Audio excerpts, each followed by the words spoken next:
யோ தாடி, நீ வடக்கு இருந்து தமிழ்நாட்டுக்கு 7 தடவை இல்லை 70 தடவை வந்தாலுமே இங்கே உன்னுடைய பருப்பு வேகாது.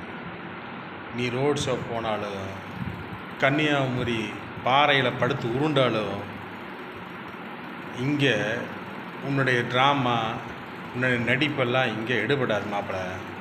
ஏன்னா இது பெரியார் மண், பகுத்தறிவு பாசறை தளபதி ஆளுகிற மாநிலம் இது. எங்களுடைய தமிழ்நாட்டு மக்களுக்கு ஆன்மீகம் தெரியும், அரசியலையும் தெரியும். உன்னுடைய பாச்சாலாம் இங்கே பலிக்காது மாப்பிள்ள.